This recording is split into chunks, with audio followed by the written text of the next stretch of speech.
A business that is centered around community is now interacting with people who do not want large communities. How do we do that? It's about giving them the opportunities to be a part of that community.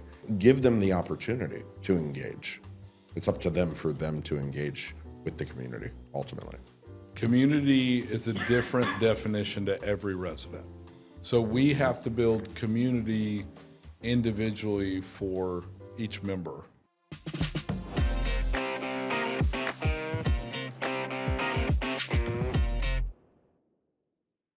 I think you are the best people to give me some closure on this because I did not get any closure by talking to anybody. Was that our whole business is built around a community, yeah? Student housing, the whole business is built around community. But the student, the demographic that we are catering to now, doesn't want a community. Not in that traditional respect. They want a lot of privacy attached to it. They want a protective community kind of experience. Like, hey, I'll only go somewhere where I want to go. Okay. Now, how do you make these worlds merge? It's not easy. It's not easy at all. I mean, and I know there'll always be oddballs. There'll always be cases where, no, I mean, if you have 100 residents, 20 would never open up because they have maybe different lifestyles. Maybe they came from a different place and they are connecting with different people, maybe going out. But how do you do that? A business that is centered around community is now interacting with people who do not want large communities. How do we do that? Or maybe I misunderstood something, or maybe I'm missing a piece here.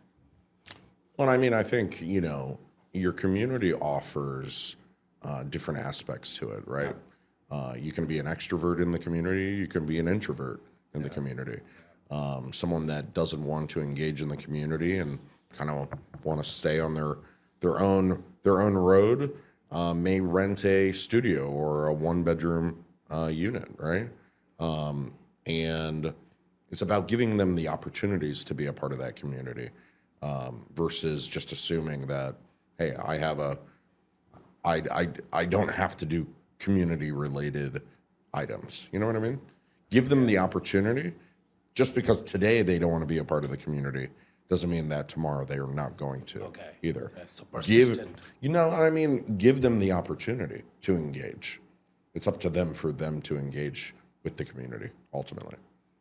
Does it make sense? It makes sense, but it actually leads to a different, say, puzzle for me personally. And I've always been where I've seen communities growing, thriving. But of course, the biggest problem for any community is engagement. Because there's a very fine line between giving that space and then risk losing them altogether. In the sense that, say it's a building of, say, about 200 units. You do events, you do festivals, you do all multi ethnicity events as well. Maybe somebody has a different orientation, somebody has a different orientation, somebody likes something else, everything. And I know it's tough. I know it's tough to cater to everything. But is there any directive that we tell the brand teams that, hey, because they cannot lose engagement at all. They can't. Otherwise, the community doesn't exist. So how do we tread that fine balance? Giving opportunity is one part of it, but giving opportunity also has a very fine balance that maybe they will just go to the other side and they were like, oh, well, maybe I'll come once in 6 months. I don't know. Well, maybe you're soliciting what their interests are as well. If you end up, noticing, or if your data is indicative of, a search, demographics not showing up. Yeah. Maybe you need to have them be part of the conversation as well. Jason, what do you think? Think about it a different way. Community is a different definition to every resident. Okay. So community to one person might mean I'm coming to every resident event, I'm super active, I'm super vocal, I'm totally into the property and the brand. Community to somebody else would mean I have a good parking spot, I have a good unit. When my maintenance requests go down, they fix it within 24 hours. When I go get my packages, everything's good. That community is totally different than the resident that's totally engaged, right? So we have to build community individually for each member. And you get feedback through surveys, you get feedback through, your website, through online reputation, and you solicit feedback, you get the feedback back, you make changes so the resident sees that you're listening. But there are some people that are going to live at your property, like Teddy said, that are in studios that the only time you hear from them is when they put a maintenance request in or they have a package. And you have a ability to make community, to define community for them when their maintenance requests are taken care of, when their packages aren't lost and they're delivered on time. Like, that's community for them. They don't want to take part in the fitness center and the resident events. I do think if you're going to do resident events, it can't be the same thing every week. It needs to be different. It needs to be educational. It needs to be fun. Like, there needs to be different things. But you can't make somebody be part of the community, like the fun stuff. But again, community is a different definition to each person. And some of those people live with you 3 years. You don't really know their name because they never come in the office. But they're super happy because They stayed there for 3 years. they stayed there, but you're meeting their needs. They're just not vocal needs. You're just making them happy. So think about it a little different that way. Yeah, I think I think that is why personalization of reach outs, the personalization of how we are creating those touch points. I think that is the answer. You do have to keep trying, though, right? have to keep because trying. maybe they come out of their shell, Yeah. and then they start coming to the events.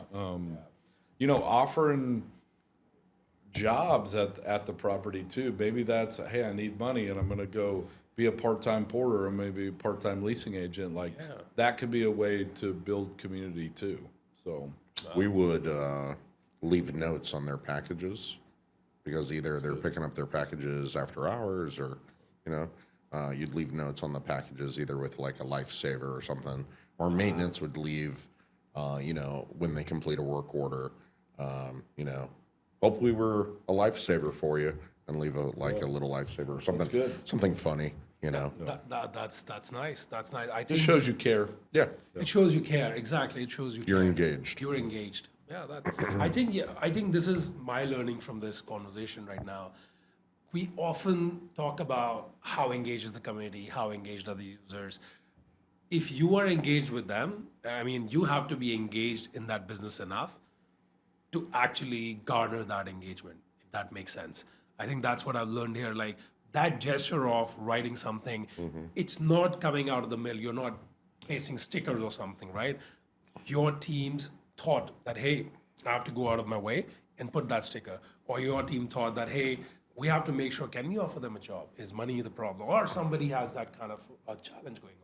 When you do that, it shows that, hey, it's like you earn respect by giving respect.